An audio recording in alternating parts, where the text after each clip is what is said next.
Welcome to our latest Apex 30-minute Thursday. Today will be a DMF, Data Migration Factory, moving to CloudSuite, finance considerations. It will be presented by Greg Patterson.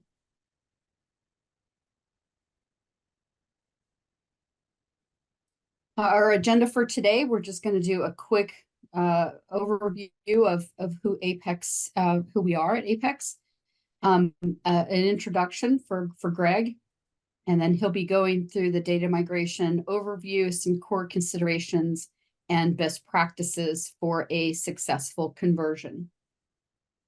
My name is Ann Wehrheim. I'm the practice director here at Apex. And just a quick snapshot about who we are at Apex. We're a division of ASGN, serving 300 of the Fortune 500 in all major industries. Our solutions are highly scalable and deliverable nationally with over 180 unique IT skill sets in over 70 branch locations across the US, Europe, Mexico, and India. Specifically, our Infor practice has experience in more than just healthcare to serve many of our clients, as well as those using Epic, Cerner, and Kronos. As the second largest IT staffing and service provider, we can fill just about any role. Next, please. Without going into all 18 areas of our solution offerings at Apex, our consulting practice offers global solutions per industry through digital innovations like Infor Epic and Agile, workforce mobilization through staffing to support any size implementation, and our modern enterprise solutions covering migrations to stand up a PMO and run it for you. Most of all, our Infor practice works with clients beyond the cloud, offering the right services at the right time. Before the project, our advisory services guide the client through the selection process and access organizational readiness through process review and design.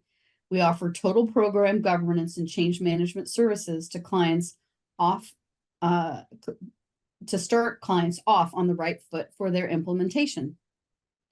During the project, we offer prescriptive guidance to reduce risk, duration, and cost. And after the project, managed services helps clients to sustain their investment through on-demand service, staff augmentation, and incident support to be your partner before, during, and after the project.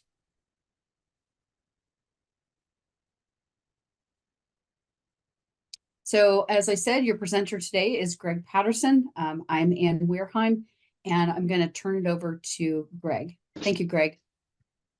Thank you, Ann. And as Ann said, I'm Greg Patterson. I'm a solutions consultant here at Apex and a certified Infor solutions consultant.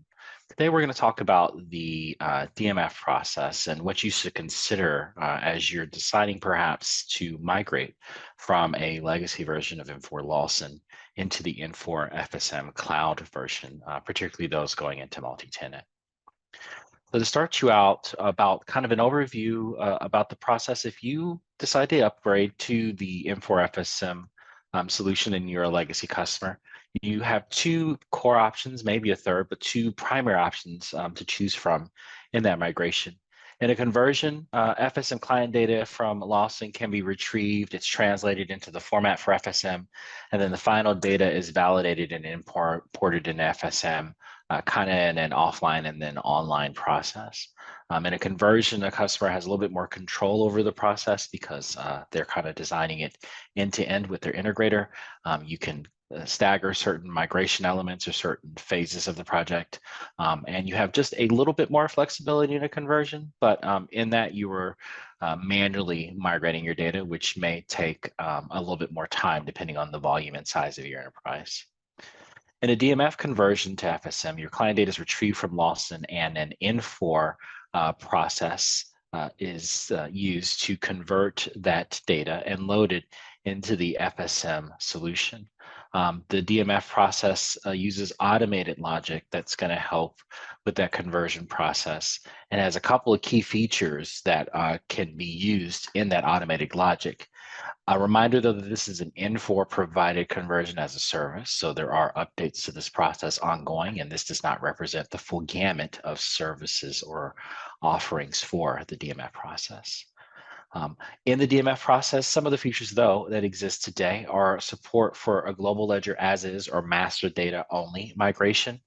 This can be useful for customers who only need to move their master data, but maybe have decided to do a manual conversion for their historical data for various reasons. You also have the ability to merge accounting entities in supported use cases, and that it's somewhat limited depending on to your conversion of different, to your configuration of different entities. Global ledger transactions and accounts can be restructured based on different GL elements. So if you need to modify dimensions in your global ledger going from Lawson to FSM, you can do that as well using the DMF. And you can automatically map decommission features such as attributes and user fields into your new configuration, which would be user-defined fields under configuration console coming from Lawson. You also have the ability in the DMF process to limit historical transaction data. Depending on how up-to-date your Lawson system is with purge routines, this can be very useful for customers who have been longtime Lawson customers and don't necessarily want to bring over 5, 8, 10 years of history. There are some limitations to the DMF. And first, merging multiple Lawson product lines and data types isn't necessarily supported primarily in the DMF process. So that is one thing to consider. If you're restructuring subsystem data, such as items and locations, that can have some limitations that may be need to be investigated before migrating. If you need to split a single accounting entity into multiple entities, that's not a feature that might be readily supported in the DMF migration. It may be better suited for conversion. And again, if you're phasing the migration of different modules, such as going live first with maybe payables and then receivables, or maybe you're going live with just supply chain and then a few months later you want to bring on payables, those phased approaches won't necessarily work with the DMF because it's kind of an all at once conversion process. Thus, all of those live modules you have in your legacy system become live at the time at which the data is converted. And then if you have a multiple finance prizes, which is rare, but a possibility, that also would be a limitation to the DMF process. If you're considering to use a DMF conversion, the process overview I have on screen kind of guides you at a high level through how that migration process works. You start with pre-migration activities. This includes developing what's called a pristine FEG or pristine configuration. It's kind of the default skeleton configuration of your enterprise, which would contain your charts of accounts, your other finance enterprise structures, your calendars, and other unique key configurations for your enterprise that you and your integrator, such as Apex, would go through and design. We can also develop your mappings and complete your mapping questionnaire, which is used by the DMF to migrate your data. There are several questions answered in that questionnaire about your start dates and other key elements that are used in the automated logic to set the correct values. And then if you decide to restructure your chart of accounts, or if you decide to change different attributes inside the systems, or if you were using sub accounts, for instance, right, which are different in FSM, those mappings are key elements that are designed based on your answers to the questionnaire to help the DMF translate your data from what it might have been in V10 to what it needs to be in FSM. There are also several pre-migration tasks in the legacy source system that Apex will walk you through to be able to complete to prepare your system for migration. And of course, you would need your technical resources or whatever resources necessary to create a backup of that V10 system that has had all of these pre-migration steps complete.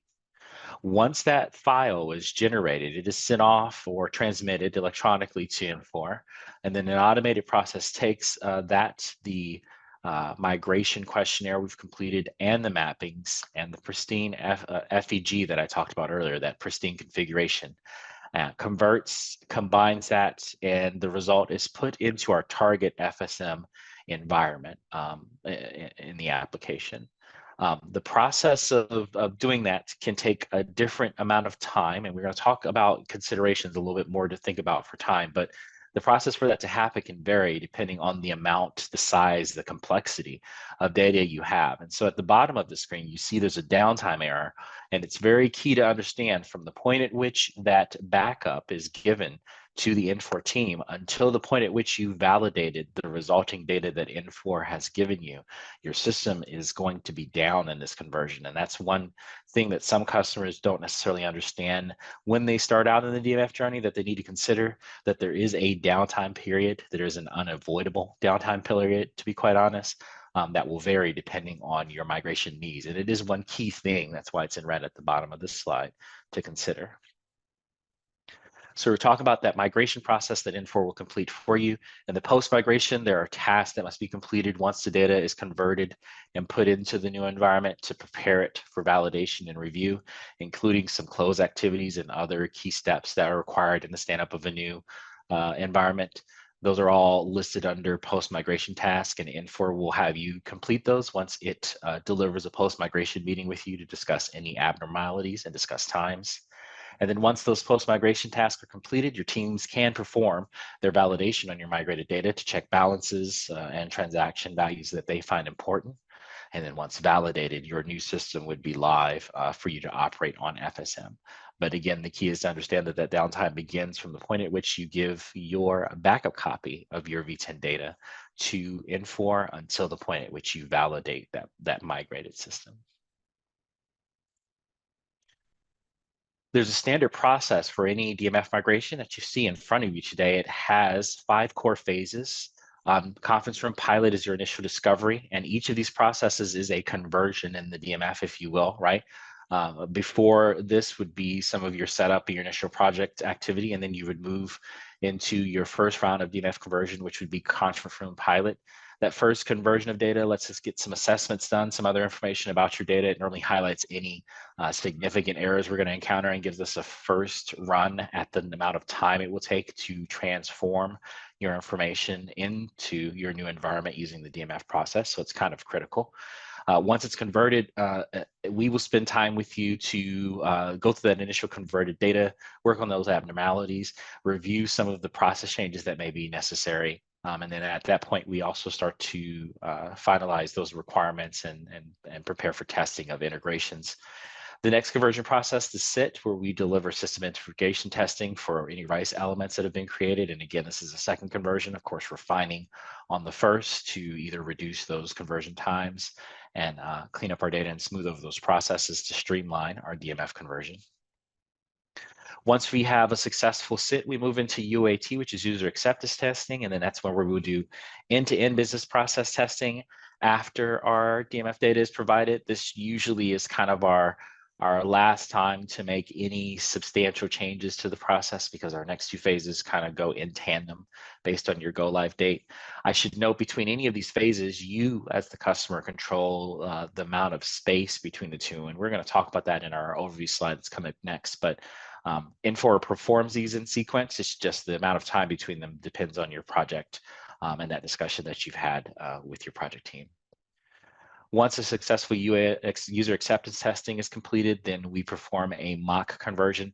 Mock is truly a dress rehearsal. It's typically the best time to test the final times and know exactly or close to exactly the amount of time your system will be down.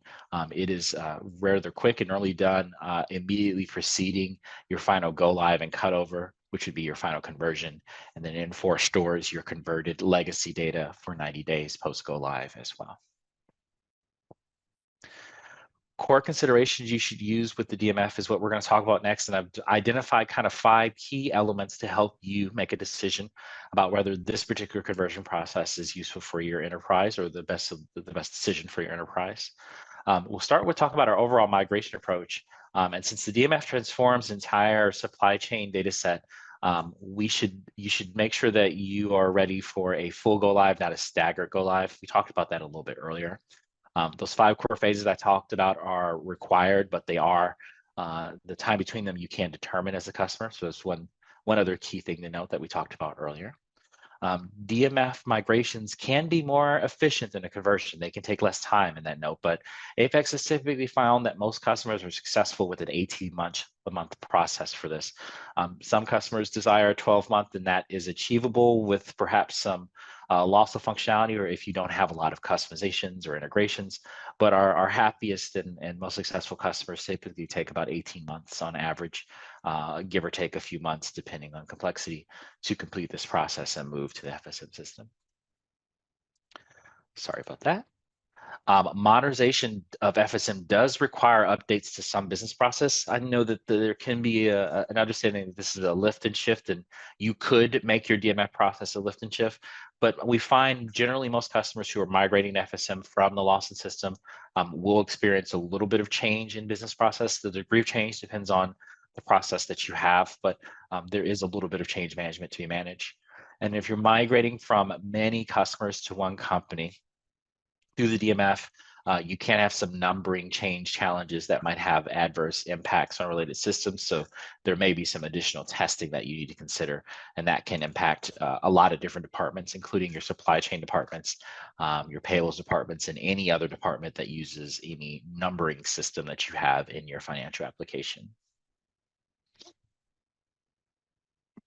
The next core consideration is holistic downtime impact. And as I kind of outlined earlier, the amount of time you're going to be down can depend on the amount of data that you decide to convert and how long it takes. So that is a core consideration to be prepared for. The DMF process only migrates release transactions. So you will want to make sure that you, as you're going through your different phases, prepare for the inevitability of needing to release additional transactions or be prepared to migrate unreleased transactions manually. That is one thing the DMF does not do. It does not migrate unreleased transactions in many areas. Interface design and recovery is key because you will be down for a moment and you will be transforming your system to a new interface or one that might be different. So that change can be complex both technically and operationally, and your downtime impact and the impact of those interfaces is something key to discuss with your vendors and is a risk that Apex is happy to manage for you using some of our project management processes.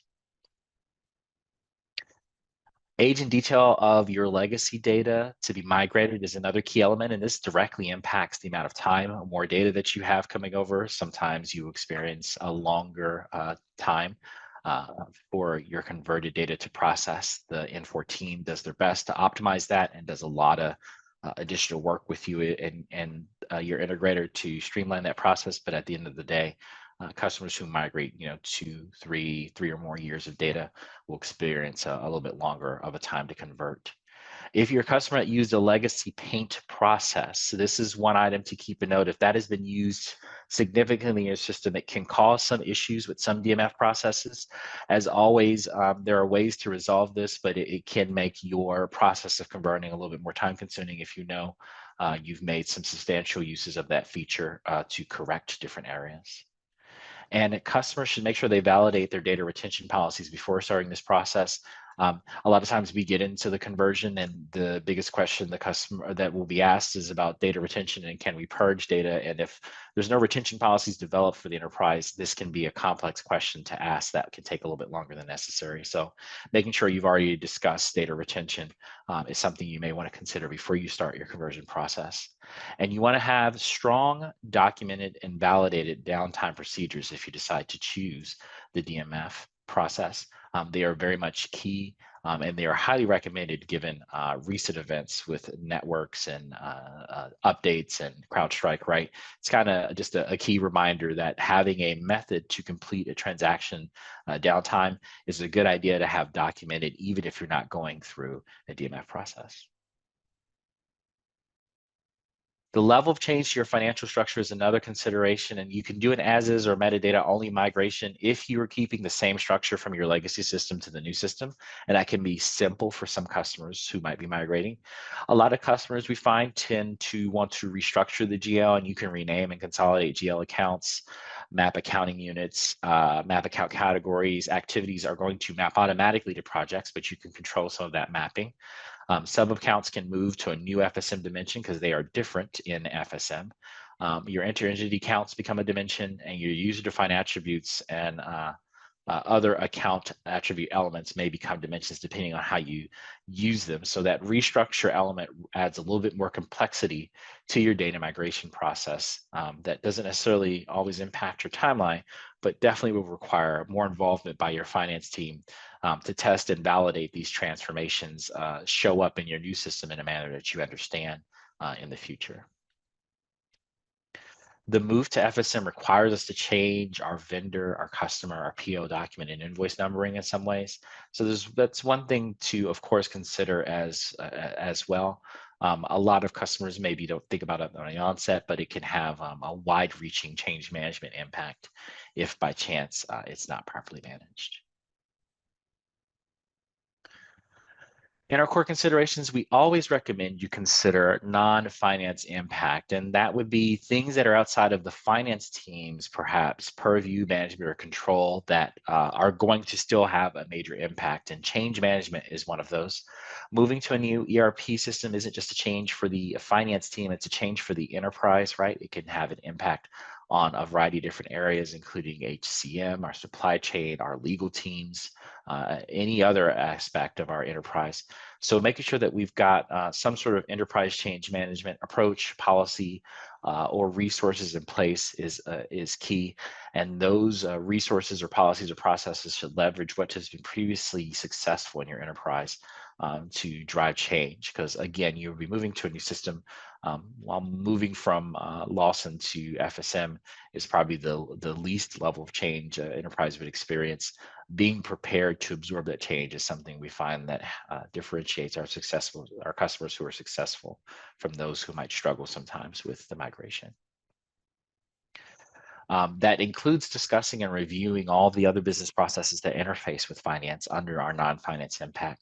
So our payroll withholding process, that's a key thing that's going to be posting to the global ledger we should think about, as well as our invoicing. If we have external receivable processes that are coming through, I know for Apex, we have a lot of healthcare customers, so our patient receivable system, we should consider that finance impact. And I say consider it, you should consider it holistically. And here's an example.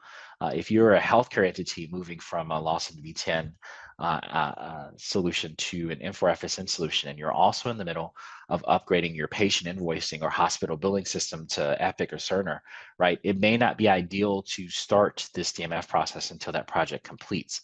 And that may not directly impact finances heavily, but it's another application or interface that can have related changes to your FSM system that can derail your project schedule if not accounted for. So it's definitely a key element that you see here at the bottom of the screen to think about all the other things that are going on in your enterprise and how they could have an impact to your DMF decision in your process before you make that decision. So overall, best practices for determining to use the DMF conversion is only one of the questions to answer. You should make sure that you do a broad analysis on your DMF decision. And the core considerations model I put down there to kind of recap can help you with that approach. Just overall listing some of the answers to the questions I posed earlier and things that fall in these categories can help you or your project team or your business analyst team or whoever's making the decision kind of prepare to explain and justify the reasoning behind choosing to either use the DMF for your migration or doing a standalone conversion. And that brings us to the end of our presentation. I will pause there to see if we have any questions in our chat.